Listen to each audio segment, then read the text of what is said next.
الحمدللہ رب العالمین الصلاۃ والسلام علی رسولہ الکریم وعلی آلہ واصحابہ اجمعین اما بعد فاعوذ باللہ من الشیطان الرجیم بسم اللہ الرحمن الرحیم۔ شروع کرتی ہوں اللہ رب العالمین کے نام کے ساتھ جو بڑا مہربان اور رحم فرمانے والا ہے۔ محترم و معزز سامعین کرام، السلام علیکم ورحمۃ اللہ وبرکاتہ۔ ہزاروں سلام و درود ہو ہمارے آقا حضرت محمد مصطفیٰ صلی اللہ علیہ وسلم پر۔ اللہم صلی علی سیدنا محمد وعلی آل محمد کما صلیت علی ابراہیم وعلی آل ابراہیم انک حمید مجید۔ اللہم بارک علی محمد وعلی آل محمد کما بارکت علی ابراہیم وعلی آل ابراہیم انک حمید مجید۔ سامعین کرام، ربیع الاول کا مہینہ جیسے ہی ہر سال ہم پر سایہ فگن ہوتا ہے، یہ مہینہ اپنے اندر ایک شخصیت کی یاد لیے ہوئے ہم سب کو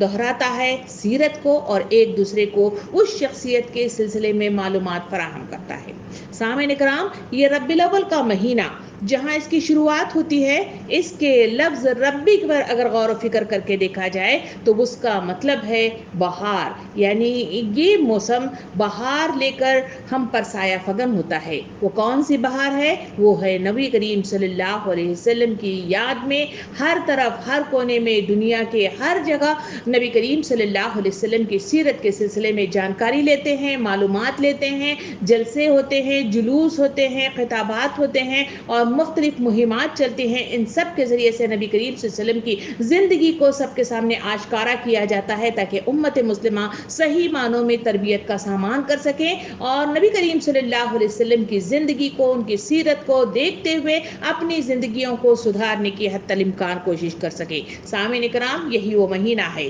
جس میں ہمارے آقا محمد صلی اللہ علیہ وسلم کی پیدائش ہوئی تھی۔ اسی سلسلے میں کہا جاتا ہے کہ یہاں جہاں 12 ربیع الاول کا تذکرہ کیا جاتا ہے، یہی 12 ربیع الاول ہے جہاں دنیا میں مختلف غلط فہمیوں کی بنا پر، جہالت کی بنا پر مختلف طریقے سے میلے منائے جاتے ہیں، مختلف طریقے سے کچھ اور اس میں کام کیے جاتے ہیں، جبکہ اس سلسلے میں کہا جاتا ہے کہ وہ 12 ربیع الاول وہ دن ہے جس میں تاریخ کے صفحات مجھے اور آپ کو کہتے ہیں کہ وہ نبی کریم صلی اللہ علیہ وسلم کی وفات کا دن تھا۔ تو اس سلسلے میں لوگ کہتے ہیں کہ یہی 12 ربیع الاول ہے جس میں نبی کریم صلی اللہ علیہ وسلم کی پیدائش ہوئی تھی، مگر تاریخ کے صفحات مجھے اور آپ کو کہتے ہیں کہ اسی مہینے میں کسی اس میں 9 ربیع الاول کا تذکرہ آتا ہے اور کہیں 12 ربیع الاول کا۔ اس طرح نبی کریم صلی اللہ علیہ وسلم اس دنیا میں تشریف لائے تھے۔ سامعین کرام، آپ جب اس دنیا میں تشریف لے آئے تو آپ کے والد آپ صلی اللہ علیہ وسلم کے سر پر نہیں تھے، آپ یتیمی کی حالت میں اس دنیا میں تشریف لے آئے۔ آپ کی ماں کا نام آمینہ تھا اور آپ کے 9 چاچا تھے، اور ان میں سے 4 چاچا کا تذکرہ مجھے اور آپ کو سیرت میں بڑے ہی مختلف انداز میں اور تفصیل کے ساتھ ملتا ہے۔ ایک ہے ابو طالب، دوسرا ہے حضرت حمزہ، تیسرا ہے حضرت عباس اور چوتھا ابو لہب ہے۔ ان 4 چاچاؤں کا جہاں تذکرہ آتا ہے،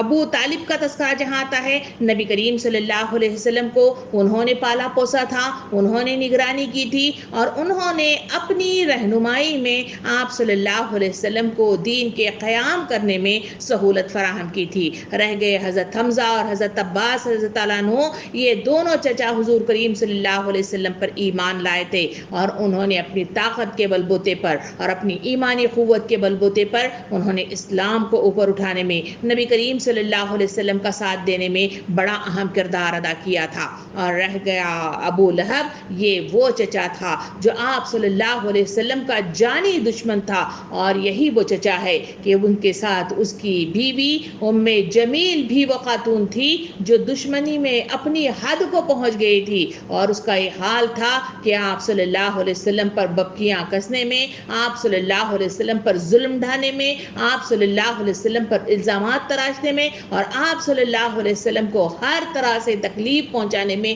یہی وہ چچا تھا۔ کہیں بازاروں میں اور کہیں گھر کے پڑوس میں رہتے ہوئے، کہیں راستے میں، ہر طرف تکلیف کا اگر کوئی بیج بوتا ہوا نظر آتا تھا تو وہ یہی چچا تھا۔ اسی وجہ سے قرآن مجید میں سورہ لہب کے نام سے مجھے اور آپ کو ایک سورت مجھے اور آپ کو ملتی ہے، اور یہی وہ سورہ ہے جس میں اس شخص کے سلسلے میں اور اس کی بیوی کے سلسلے میں بڑی کھلی وعیدیں مجھے اور آپ کو ملتی ہیں۔ سامعین کرام، اس طرح نبی کریم صلی اللہ علیہ وسلم کی یہ 4 چچا تھے جو آپ صلی اللہ علیہ وسلم کو مختلف طریقے سے کہیں سپورٹ ملا گیا اور کہیں ایمانی قوت ملی اور کہیں دشمنی کا بیج مطلب جو ہے بوتا ہوا مجھے اور آپ کو نظر آیا۔ آپ صلی اللہ علیہ وسلم کے والد بچپن ہی میں انتقال کر گئے تھے اور آپ صلی اللہ علیہ وسلم یتیمی کی حالت ہی میں آپ اس دنیا میں تشریف لے آئے۔ آپ کو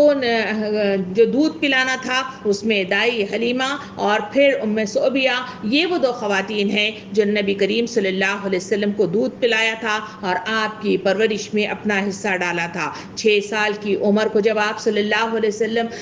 پہنچے تو آپ صلی اللہ علیہ وسلم کی ماں بھی اس دنیا سے رخصت ہو کر اللہ کو پیاری ہو گئی اور آپ صلی اللہ علیہ وسلم ماں اور باپ کے پیار سے محروم ہو گئے اور نبی صلی اللہ علیہ وسلم اپنے دادا کے ساتھ مطلب جو ہے اپنی زندگی کی شروعات کی۔ 8 سال کی عمر کو پہنچ گئے تو آپ صلی اللہ علیہ وسلم کے دادا عبد المطلب بھی اس دنیا سے رخصت ہو گئے اور اس طرح آپ صلی اللہ علیہ وسلم کے جو چاہنے والے تھے، جو پیار کرنے والے تھے، وہ ایک ایک کر کے آپ سے رخصت ہو رہے تھے۔ تو آپ صلی اللہ علیہ وسلم کے دادا عبد المطلب کی رہنمائی کے نتیجے میں جہاں زندگی بسر ہو رہی تھی، آپ صلی اللہ علیہ وسلم وہاں سے آپ کی چاچا کی سرپرستی میں آ گئے، وہ ہے چچا ابو طالب۔ ان کے سلسلے میں کہا جاتا ہے کہ آپ نے زندگی کے آخری ایام تک اللہ پر ایمان نہیں لے آئے مگر نبی کریم صلی اللہ علیہ وسلم کا ساتھ دینے میں ہمیشہ پیش قدم رہے اور قریش کے ظلم و ستم سے اگر کسی نے بچایا ہے نبی کریم صلی اللہ علیہ وسلم کو، وہ ابو طالب ہیں۔ سامعین اکرام، آپ صلی اللہ علیہ وسلم کی جو صفات عالیہ مجھے اور آپ کو سیرت کے کتابوں سے ملتی ہے، ان کی شخصیت کا اگر مطالعہ کر کے سامنے دیکھا جائے تو مجھے اور آپ کو مطلب جو ہے نظر آتا ہے کہ آپ صلی اللہ علیہ وسلم کی شخصیت ایک اقوار ہر طرف مطلب جو ہے پھیلا ہوا نظر آتا تھا۔ ان کے سلسلے میں کہا جاتا ہے نبی صلی اللہ علیہ وسلم کے سلسلے میں کہ آپ صلی اللہ علیہ وسلم جوانی کی عمر کو پہنچنے لگے، وہاں آپ جہاں اوباش لڑکوں کے حوالے مطلب جو ہے کر دیے جاتے یا کہیں مطلب جو ہے مختلف غلط کاموں میں پڑے رہتے، آپ صلی اللہ علیہ وسلم کبھی اپنی جوانی کو اور کبھی اپنے اوقات کو اس طرح کے غلط کاموں میں لگاتے ہوئے کسی مرحلے میں بھی زندگی کے کسی مطلب جو ہے حالات میں بھی آپ صلی اللہ علیہ وسلم کبھی اس طرح کے حالات اپنے آپ پر نہیں سوار کیے، بلکہ آپ صلی اللہ علیہ وسلم کا معمول تھا کہ آپ ہمیشہ اس جوانی کی حالت میں بھی مختلف طریقے سے کہیں نیک جو کام کرنے والے انجمنیں ہیں ان کے ساتھ اپنا حصہ ڈالتے ہوئے نظر آتے، یا کہیں مطلب جو ہے اکیلے میں بیٹھے ہوئے اللہ سے لو لگائے ہوئے اس دنیا میں پھیلی ہوئی اس برائیوں کا خاتمہ کیسا کیا جائے اس پر غور و فکر کرتے ہوئے نظر آتے، اور کہیں نوجوانوں کو جہاں ان کے وہ دوست مطلب مجھے اور آپ کو سیرت کے کتابوں میں ملتے ہیں، یہ وہ دوست تھے جو سنجیدگی کے ساتھ آپ کے ساتھ دوستی نبھا رہے تھے اور ساتھ ساتھ حضور صلی اللہ علیہ وسلم کے کاموں میں ہمیشہ پیش قدم مجھے اور آپ کو نظر آتے تھے۔ آپ صلی اللہ علیہ وسلم جہاں جوانی کی اس حدوں کو پہنچے وہاں ایک مطلب جو ہے تحریک کا تذکرہ ملتا ہے جسے حلف الفضول کے نام سے یاد کیا جاتا ہے۔ آپ صلی اللہ علیہ وسلم اس تحریک سے آپ جڑ گئے، اس انجمن سے جڑ گئے۔ یہ تحریک انجمن معاشرے کے اندر اصلاح پسند انجمن کے نام سے جانی جاتی تھی، غریبوں محتاجوں کی مدد اور ظالموں کے خلاف آواز اٹھانے والی یہ تحریک اور انجمن تھی۔ آپ صلی اللہ علیہ وسلم اس کا تذکرہ جب آپ صلی اللہ علیہ وسلم کو جب نبوت ملی اس کا تذکرہ بڑے مطلب جو ہے اس سے کرتے ہیں کہ آپ صلی اللہ علیہ وسلم کہتے کہ دور نبوت میں اس کی یاد تازہ کرتے ہوئے فرمایا کرتے تھے کہ اس معاہدے کے مقابلے میں اگر مجھ کو سرخ رنگ کے اونٹ بھی دیے جاتے تو میں اس سے نہ پھرتا، اور آج بھی ایسے معاہدے کے لیے کوئی بلائے تو میں ہمیشہ حاضر رہوں گا۔ نبی کریم صلی اللہ علیہ وسلم اس حلف الفضول کے جو معاہدہ کیا گیا تھا، جس انجمن سے آپ صلی اللہ علیہ وسلم جڑے ہوئے تھے، اس سلسلے میں ہمیشہ مطلب جو ہے آگے پہل کرتے ہوئے ہمیشہ نیکی کے کاموں میں پہل کرتے ہوئے نظر آتے تھے۔ اسی طرح آپ کی شخصیت میں ایک وقار تھا، ایک سنجیدگی تھی، چہرے پر ایک نور تھا اور ہمیشہ چہرہ بارو آب رہتا تھا، اور جہاں کہیں جاتے کیونکہ آپ کی شخصیت کے اندر صداقت تھی، امین پن تھا، اور پھر مطلب جو ہے مختلف طریقے سے جب بھی آپ بات کرتے تھے سنجیدگی کے ساتھ، وقار کے ساتھ، جھوٹ کی ملاوٹ کے بغیر حقانیت کے ساتھ بات کیا کرتے تھے. اسی وجہ سے آپ کی شخصیت بڑی ہی بارواب ہر طرف نظر آتی تھی. معاشرے کے اندر ہر چھوٹا بڑا آپ صلی اللہ علیہ وسلم سے محبت کرتا تھا، اور آپ صلی اللہ علیہ وسلم سے کوئی امانت رکھنا ہو یا کسی معاملے میں فیصلہ کرنا ہو یا کسی سلسلے میں مشورہ لینا ہو، نوجوان یعنی محمد صلی اللہ علیہ وسلم کے پاس لوگ آتے، آپ صلی اللہ علیہ وسلم سے تعلقات قائم کرتے، اور آپ کو ہمیشہ معاشرے کے اندر امین اور صدیق کے نام سے جانا جاتا تھا. اگر تاریخ کے صفحات کو پلٹ کر دیکھا جائے تو ایک معزز خاتون کا کہنا ہے کہ ایک بار مدینے میں قافلہ آ کر تجارت کی غرض سے آ کر رک گیا. آپ صلی اللہ علیہ وسلم اس قافلے کے پاس گئے، وہاں اونٹ فروخت ہو رہے تھے. آپ صلی اللہ علیہ وسلم کو ایک اونٹ کی ضرورت تھی، وہاں ان کے پاس پیسہ موجود نہیں تھا. آپ صلی اللہ علیہ وسلم اس اونٹ فروخت کے پاس گئے اور اس سے مخاطب ہو کے فرمایا کہ یہ اونٹ میں لے لیتا ہوں اور تھوڑے میں آپ کو پیسے جلد ہی آپ کو لوٹاؤں گا. وہ شخص مطلب جو ہے خاموشی کے ساتھ اس کو وہ اونٹ دے دیا اور نبی کریم صلی اللہ علیہ وسلم وہاں سے رخصت ہو گئے. پورے قافلے والے پریشان حال، تشویش میں مبتلا، اور پھر مطلب جو ہے اس شخص سے مخاطب ہو کے کہنے لگے اے شخص، تو نے مطلب جو نہ جانکاری کی، نہ وہ جان ہے نہ پہچان ہے، ایسے شخص کو اونٹ اٹھا کر دے دیا کہ وہ شخص مطلب جو ہے پیسے لا کر دے گا، یہ تم کیسے مطلب ایسا کر سکتے ہو، نقصان اٹھاؤ گے. اس وقت وہاں پہ ایک معزز خاتون موجود تھی، وہ تاریخ کے صفحات میں اپنے الفاظ اس طرح قلم بند کرتی ہے کہ اس نے پکار کر وہاں کے اس قافلے سے مخاطب ہو کے فرمایا کہ مطمئن رہو، میں نے اس شخص کا چہرہ دیکھا تھا جو 14ویں کے چاند کے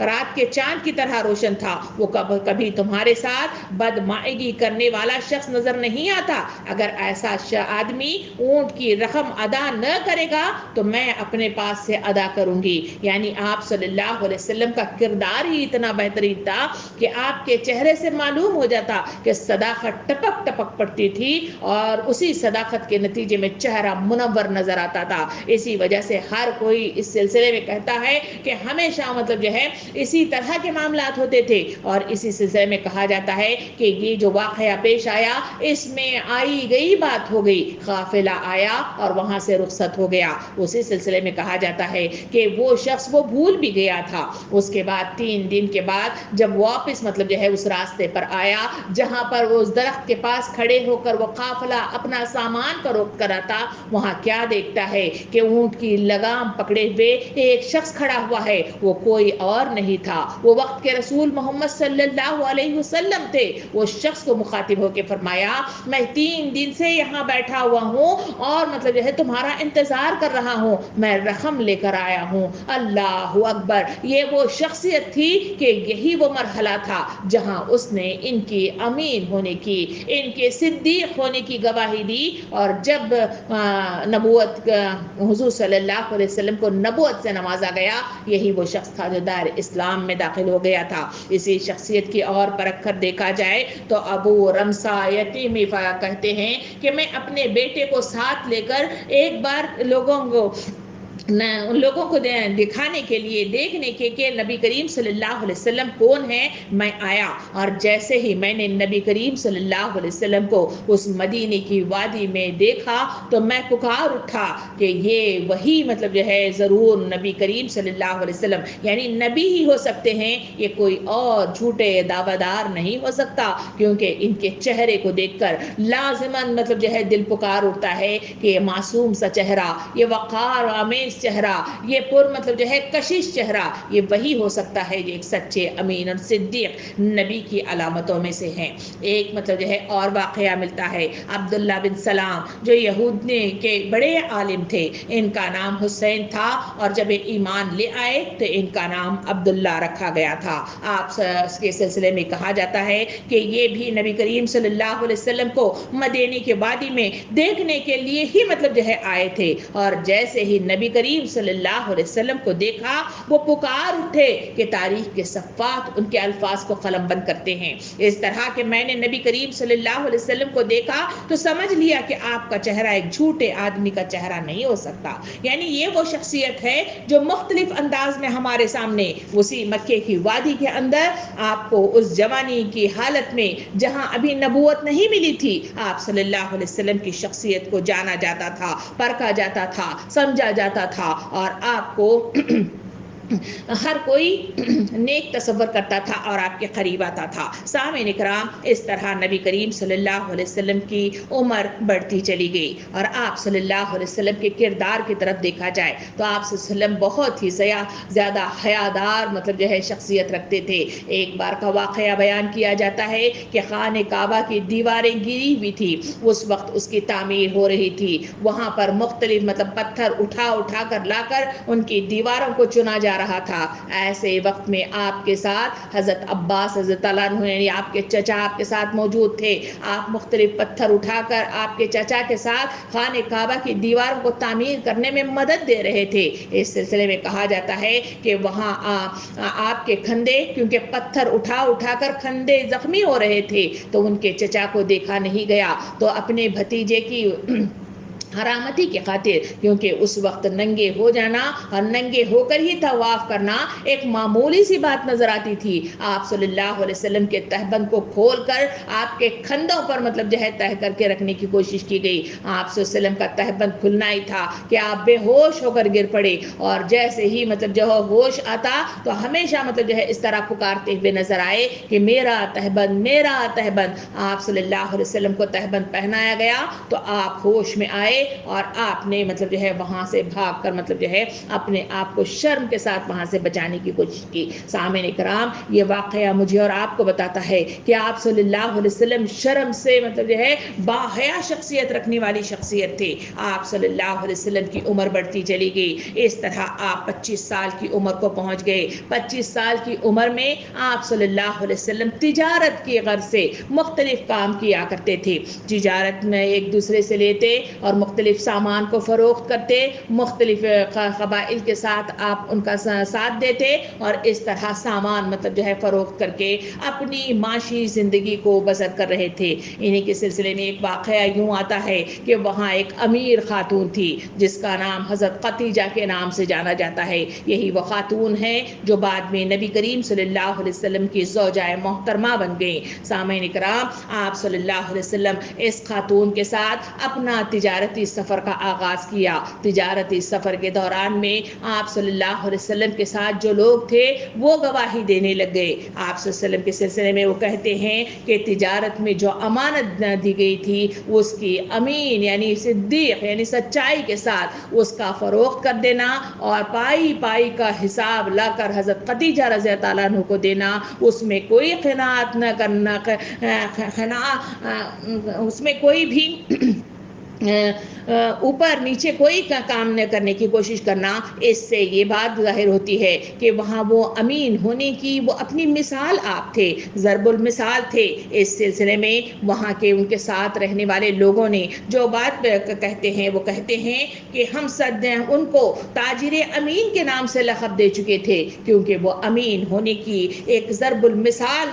مثال تھے، جو اپنی امانت باقاعدہ طور پر حق کے ساتھ اسے فروخت کرتے اور بغیر کسی اونچ نیچ کے حضرت خدیجہ رضی اللہ عنہ کے حوالے کرتے تھے۔ سامعین کرام، آپ مختلف طریقے سے اسی طرح زندگی کی شروعات آپ نے کی۔ ان شروعات کے نتیجے ہی میں آپ صلی اللہ علیہ وسلم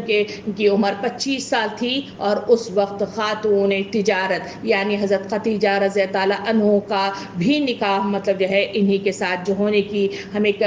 سیرت ملتی ہے وہ یہی ہے کہ آپ نے حضرت خدیجہ رضی اللہ عنہ نے نبی کریم صلی اللہ علیہ وسلم کے ساتھ نکاح کرنے کے لیے پیغام بھیجا۔ آپ صلی اللہ علیہ وسلم نے اس پیغام کو قبول کر لیا، اور اس کے نتیجے میں 40 سال کی خاتون حضرت خدیجہ رضی اللہ عنہ کے ساتھ آپ صلی اللہ علیہ وسلم کا نکاح ہو گیا، اور اس طرح آپ نے زندگی کی شروعات کی۔ اس کے نتیجے میں آپ صلی اللہ علیہ وسلم کو 4 بیٹیاں ہوئیں۔ سب سے چھوٹی بیٹی اس سیرت میں بہت مشہور مشہور ہے وہ ہے حضرت فاطمہ الزہرا۔ سامعین کرام، آپ صلی اللہ علیہ وسلم کو بہت ہی زیادہ نبوت سے پہلے سمجھ بوجھ، بردباری اور کعبے کی تعمیر اس وقت ہوئے،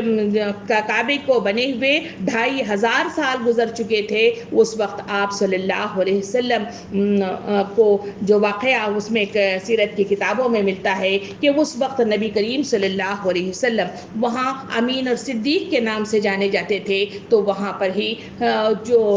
دیواریں نیچے گر گئی تھی اسی کے نتیجے میں جو حجر اسود تھا وہ پتھر بھی مطلب جو ہے وہاں سے نکلا ہوا تھا۔ تو ہر قبیلہ والا چاہتا تھا کہ وہ پتھر وہ نصب کرے اور اپنے قبیلے کو وہ برتری حاصل ہو جائے، تو اس میں لڑائی جھگڑے ہونے لگے۔ تو اس وقت بھی نبی کریم صلی اللہ علیہ وسلم ہی تھے جہاں اس جھگڑے کو انہوں نے ختم کر دیا تھا۔ تاریخ کے صفحات بتاتے ہیں کہ آپ صلی اللہ علیہ وسلم نے وہاں مشورہ رکھا کہ لڑیے نہیں، بلکہ ہم مطلب جو ہے یہ تجویز رکھتے ہیں کہ کل صبح فجر کے جو سب سے پہلے خانہ کعبہ میں آئے گا تو وہی شخص ہوگا یا وہی قبیلہ ہوگا جو اس خانہ کعبہ میں حجر اسود کو وہ وہاں پہ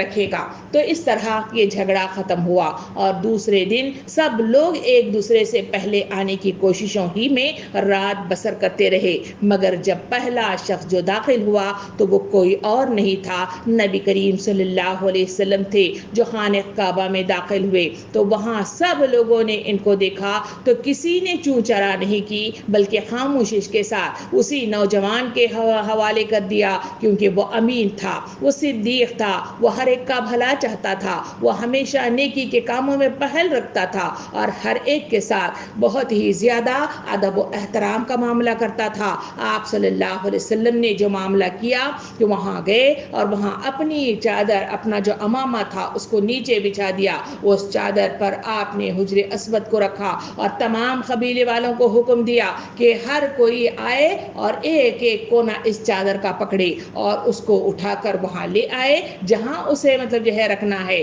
اور نبی کریم صلی اللہ علیہ وسلم اس کو اٹھا کر وہاں پر رکھ دیا۔ اس طرح سارے قبیلے والے بھی خوش ہو گئے اور معاملہ ٹھنڈا بھی ہو گیا اور جھگڑے کا اختتام بھی ہو گیا۔ یہ تاریخ کے وہ صفحات ہیں جس میں نبی کریم صلی اللہ علیہ وسلم کی اس پہلو سے بھی مجھے اور آپ کو وہ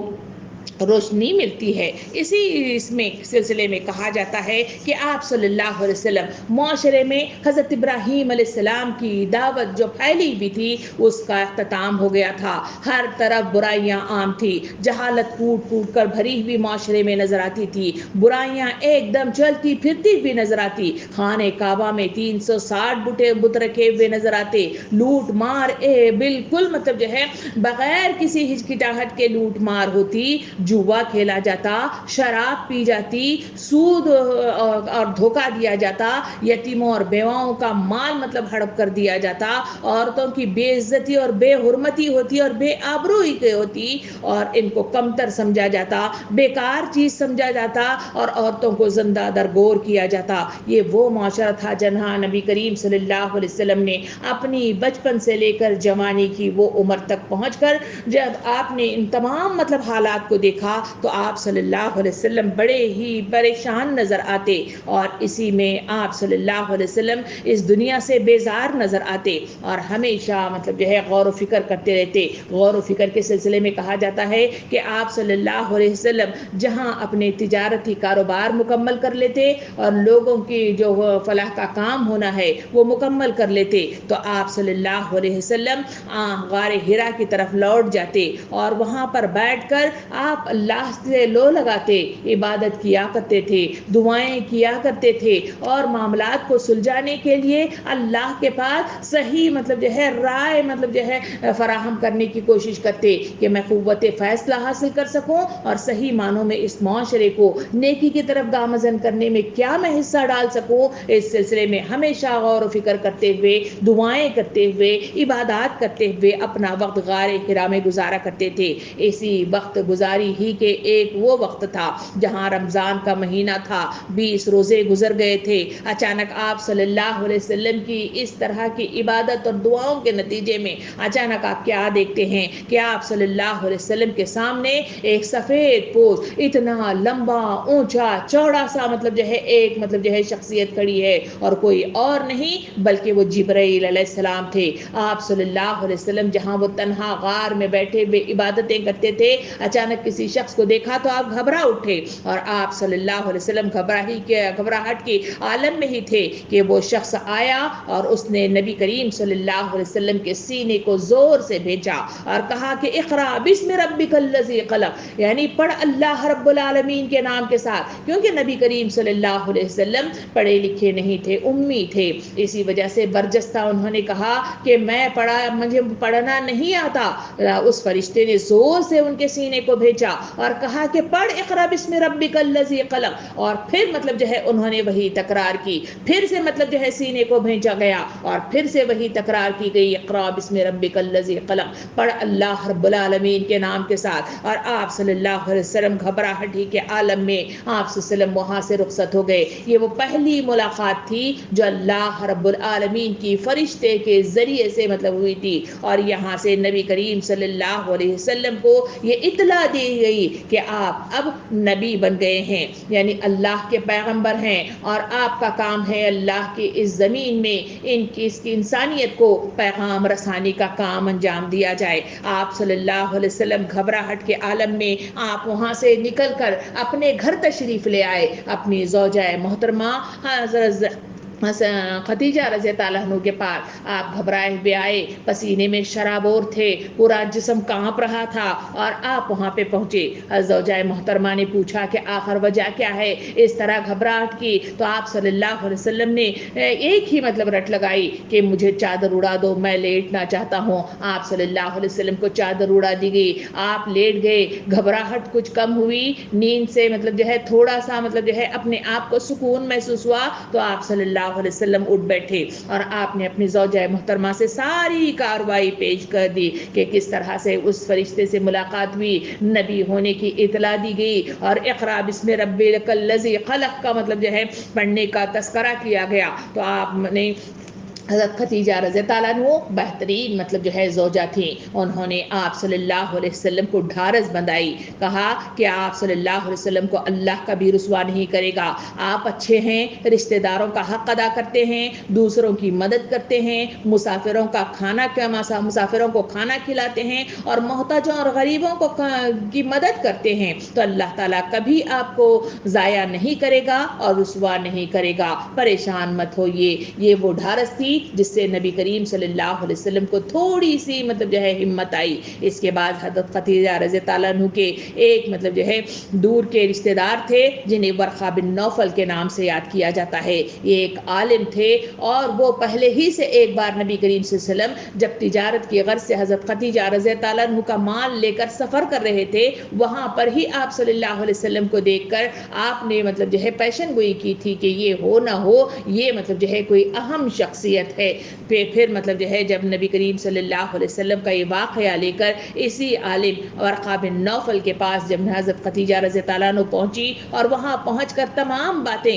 بلا مقاس وہاں پیش کر دی، تو اس ورقہ بن نوفل نے ایک برجستہ کہا کہ یہ وہی فرشتہ ہے جو موسیٰ علیہ السلام کے پاس آتا تھا، سنو، جب تم اللہ کا حکم سناؤ گے تو تمہاری قوم تم کو گھر سے بے گھر کر دے گی۔ جب اطلاع نبی کریم صلی اللہ علیہ وسلم کو دی گئی تو اس وقت نبی کریم صلی اللہ علیہ وسلم نے پوچھا کیا یہی لوگ جو میرے اپنے ہیں، جو مجھ سے پیار کرتے ہیں، یہ مجھ سے نکالیں گے؟ کہا کہ ہاں، جب تم اللہ کا حکم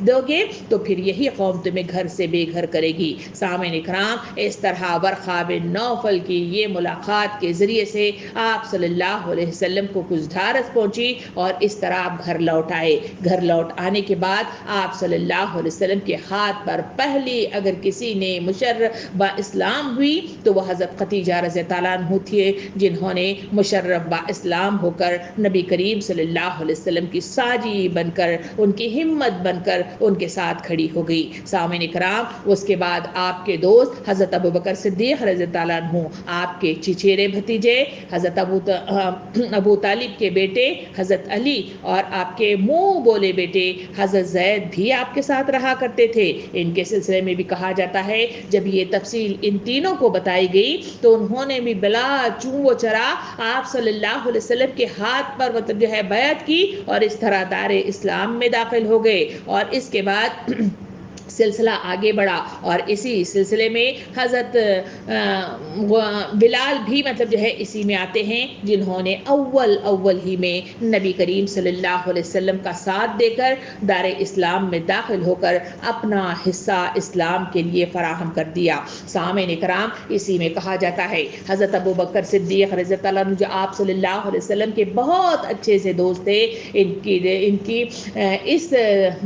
مشرف با اسلام ہونے کے نتیجے میں آپ صلی اللہ علیہ وسلم کے اس پیغام کو لوگوں تک، یعنی اپنے قریبی دوستوں تک اس پیغام کو پہنچایا، جس کے نتیجے میں مزید کچھ افراد اس دار اسلام میں داخل ہونے والوں میں شامل ہو گئے، اور ان میں کہا جاتا ہے حضرت عثمان، زبیر، حضرت عبد الرحمن بن عوف اور سعد بن ابی وقاص اور طلحہ۔ یہ مطلب جو ہے وہ صحابہ کرام ہیں جنہوں نے حضرت ابوبکر صدیق رضی اللہ عنہ کے تفصیل کے نتیجے میں، انہیں آگاہی کے نتیجے میں، ان کو بلانے کے نتیجے میں، ان کی دعوت کے نتیجے میں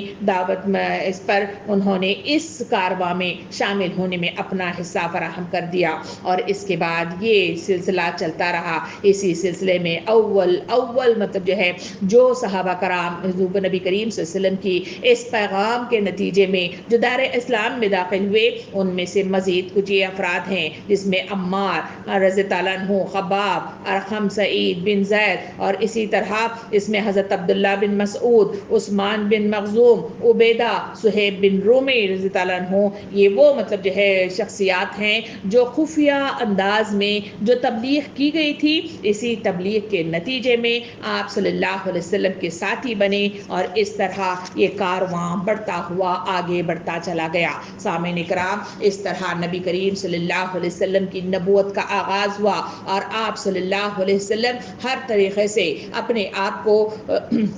لوگوں کے سامنے نبی ظاہر کرنے کی کوششوں میں مگن تھے، مگر پریشان حال تھے کہ کس طرح سے لوگوں کو اس پیغام کو پہنچایا جائے، کس طرح سے لوگوں کو بلایا جائے، کیونکہ لوگ بالکل ماننے کے لیے تیار نہیں، جہالت میں ڈوبے ہوئے ہیں۔ ہر طریقے سے نبی کریم صلی اللہ علیہ وسلم سے جہاں امین ہونے کی، صدیق ہونے کی گواہی دیتے ہیں، مگر ایک نیا مطلب جو ہے دین ان کے سامنے پیش کیا جائے، کیا یہ قبول کر سکیں گے؟ اس بات پر نبی کریم صلی اللہ علیہ وسلم بہت زیادہ پریشان رہنے لگے تھے، اور اس پریشانی کے نتیجے میں آپ صلی اللہ علیہ وسلم کیسے مطلب جو میں اللہ کا یہ حکم بجا لاؤں، کس طرح اپنے منصب کو میں یہ ظاہر کروں، اور کس طرح میں لوگوں کے سامنے دین حق کا پیغام پہنچاؤں، جبکہ یہ اس طرح جہالت میں ڈوبے ہوئے ہیں، اور اس طرح درندگی کی حد تک مطلب جو ہے جہالت مطلب جو ہے میں اترے ہوئے ہیں۔ تو ایسے حالات میں ان کو میں کیسے مطلب جو ہے پیغام حق دوں؟ آپ صلی اللہ علیہ وسلم ہمیشہ پریشان حال رہنے لگے تھے۔ اس پریشانی کے عالم میں جو آپ کی کیفیت ہو رہی تھی، آپ صلی اللہ علیہ وسلم کمبل اوڑھ کر سو جایا کرتے تھے، اور سوتے ہوئے سوچتے رہتے تھے، اور ہمیشہ مطلب جو ہے کہیں جبرائیل علیہ السلام وارد نہ ہو جائیں اور پھر مجھ سے تقاضا نہ کرے، میں کیا کروں گا؟ اسی پریشانی میں آپ مہوئے زندگی تھے۔ ایسے حالات میں اللہ رب العالمین کی طرف سے جبرائیل علیہ السلام کو بھیج دیا گیا۔ دوسری بار آپ علیہ السلام صلی اللہ علیہ وسلم سے مخاطب ہوئے، یا ایھا المدثر قم فانذر فربک فکبر، یعنی اے اوڑھ لپیٹ کے سونے والے، اٹھ اور اللہ کی کبریائی بیان کر۔ یعنی یہ وہ پیغام تھا جہاں نبی کریم صلی اللہ علیہ وسلم کو اٹھایا گیا، ان کو اٹھا کر پھر سے مطلب جو ہے لوگوں کے پاس جا کر اسی پیغام حق کو مطلب جو ہے اعلان کرنے کا انہیں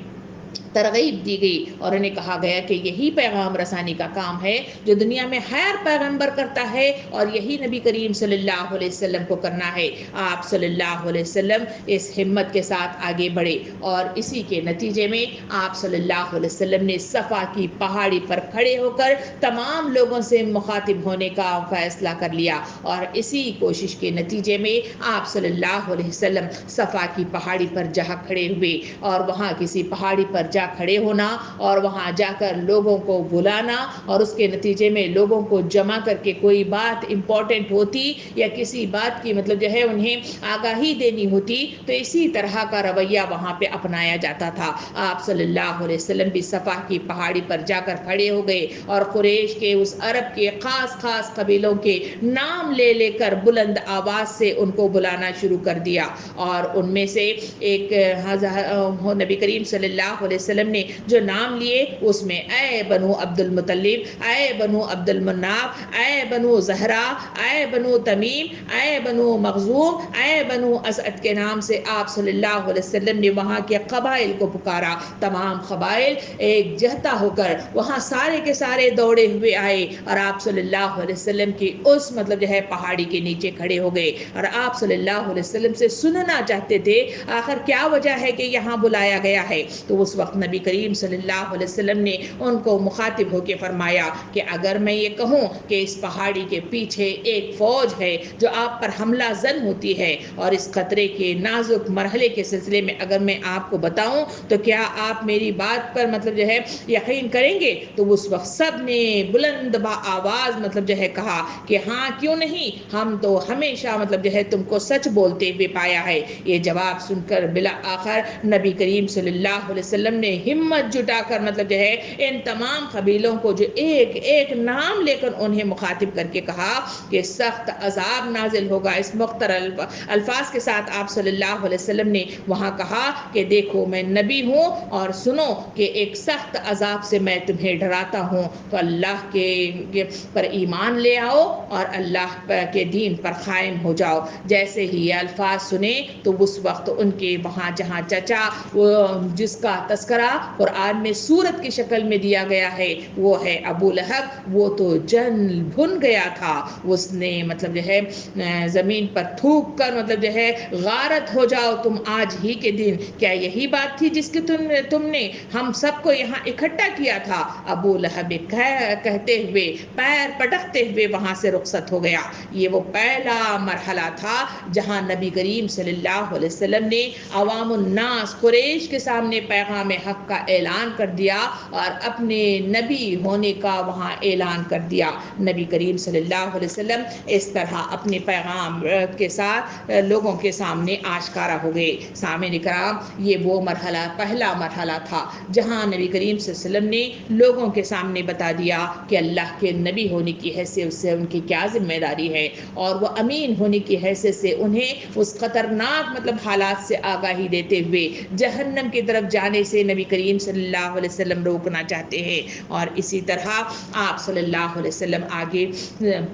بڑے، مگر وہاں آپ صلی اللہ علیہ وسلم کا یہ کام کچھ مطلب جو ہے فائدہ نہیں ہوا۔ وہاں جہاں ابو لہب آپ صلی اللہ علیہ وسلم کی اس طرح کی کارروائی کے نتیجے میں جل بھن گیا تھا، لوگوں میں چیم گوئیاں ہونے لگی اور مطلب جو ہے نبی کریم صلی اللہ علیہ وسلم کو نعوذ باللہ مجنون مطلب جو ہے تصور کرنے لگے اور دماغ سے مطلب جو ہے ہٹے ہوئے نعوذ باللہ سمجھنے لگے۔ ایسے حالات میں نبی کریم صلی اللہ علیہ وسلم نے دوسرا قدم یہ اٹھایا اور وہ دعوت دین کا دوسرا قدم تھا، وہ یہ ہے کہ آپ صلی اللہ علیہ وسلم نے لوگوں کو یعنی اپنے خاندان والوں کو جو ایک قوت ہوتی ہے خونی رشتوں کے درمیان میں محبت کے نتیجے میں ایک دوسرے کے ساجی بنتے ہیں، اسی سوچ بچار کے نتیجے میں آپ صلی اللہ علیہ وسلم ان تمام رشتہ داروں کو اپنے گھر میں دعوت پر بلایا اور وہاں جب وہ مجلس میں آئے تو وہاں ضیافت مطلب جو ہے کی گئی، ان میں ان کے تمام وہ چاچا موجود تھے، وہ تمام مطلب جو ہے لوگ موجود تھے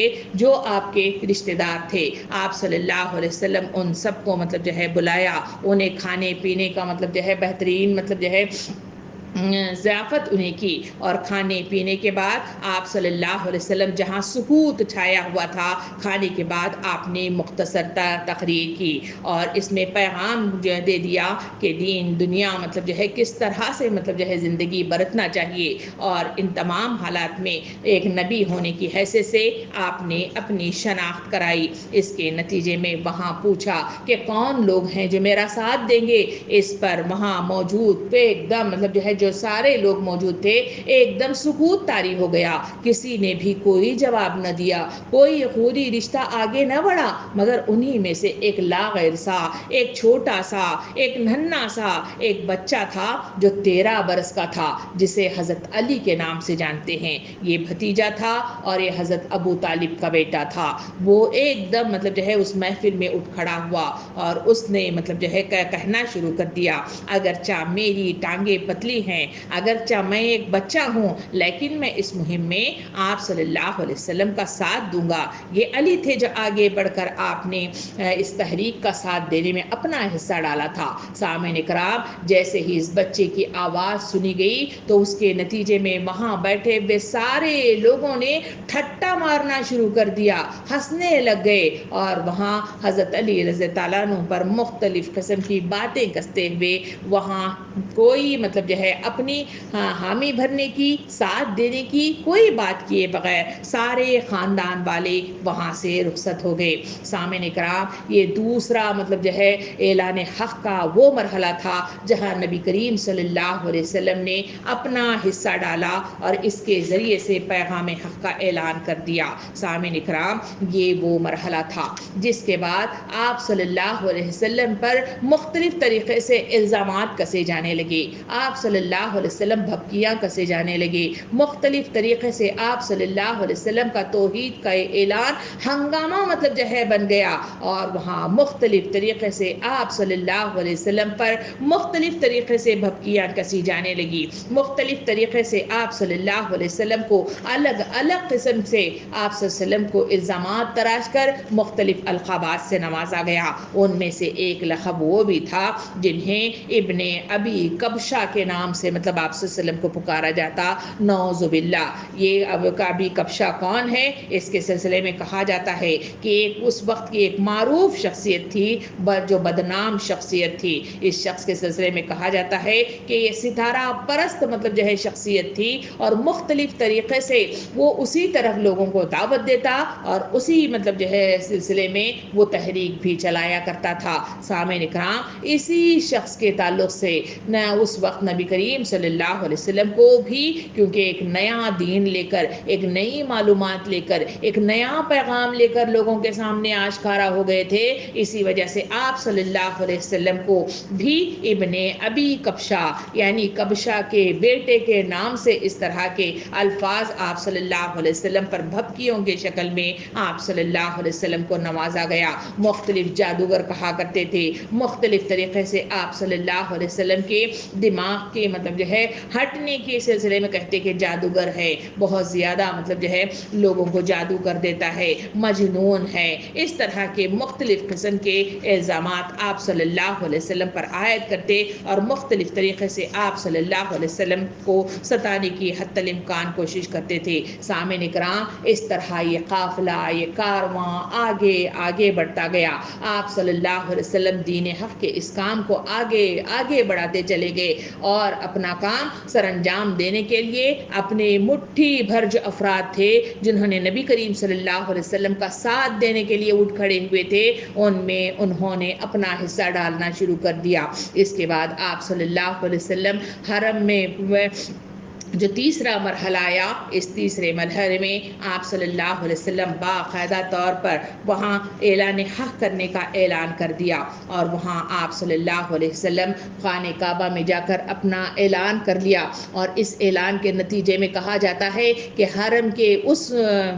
جگہ پر جہاں حرم کعبہ ہے وہاں توحید کا اعلان کر دیا گیا، تو وہاں ایک ہنگامہ برپا ہو گیا۔ اس ہنگامے کے نتیجے میں کہا جاتا ہے کہ سب لوگ ایک نبی کریم کریم صلی اللہ علیہ وسلم پر ٹوٹ پڑ رہے تھے، اور اس میں حارث بن ابی حالہ جو آپ صلی اللہ علیہ وسلم کی مدد کے لیے اس وقت دوڑے تو مشرکین عرب کی تلواروں نے انہیں شہید کر ڈالا، اور یہ پہلا خون ٹپکا تھا زمین پر، اور اس طرح اسلام کی قیام کے لیے پہلی شہادت دنیا میں وجود میں آئی۔ سامعین اکرام، یہ واقعات مجھے اور آپ کو بتا رہے ہیں کہ نبی کریم صلی اللہ علیہ وسلم نے کس مشکلات کے ساتھ، کس تکالیف کے ساتھ، کن پریشانیوں کے ساتھ آپ صلی اللہ علیہ وسلم نے اس کارواں کو آگے بڑھانے میں اپنا حصہ ڈالا تھا۔ اس کے بعد تو کہنا کیا تھا، ہر طرف سے آپ صلی اللہ علیہ وسلم پر مختلف قسم سے اوباش لڑکوں کو لگا دیا گیا تھا، پیچھے پیچھے خود چچا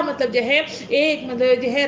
ان کو رہنما بن کر ان تمام اوباش لڑکوں کو لے کر نکلتا۔ نبی کریم صلی اللہ علیہ وسلم جہاں پیغام حق کا اعلان کرتے، وہاں پیچھے سے آپ صلی اللہ علیہ وسلم پر بھبکیاں کسی جاتی تھی، مختلف طریقے سے آپ صلی اللہ علیہ وسلم پر پتھراؤ برسایا جاتا تھا، اور آپ صلی اللہ علیہ وسلم کی آواز کو دبانے کی کوشش کی جاتی تھی۔ اس طرح ایک کارواں آگے سے آگے بڑھتا ہوا چلا گیا، اور ایمان لانے والے کبھی ناکام نہیں ہوئے بلکہ آگے بڑھتے چلے گئے، اور یہ مٹھی بھر کارواں ہر طرف پیغام حق کا پیغام پہنچاتا ہوا آگے بڑھتا ہوا چلا گیا۔ سامعین اکرام، آج ہم اتنی ہی ہسٹری کو سامنے رکھتے ہوئے انشاءاللہ کل مزید تفصیلات کے ساتھ ہم انشاءاللہ ایک دوسرے سے مخاطب ہوں گے۔ اللہ رب العالمین سے دعا ہے کہ جس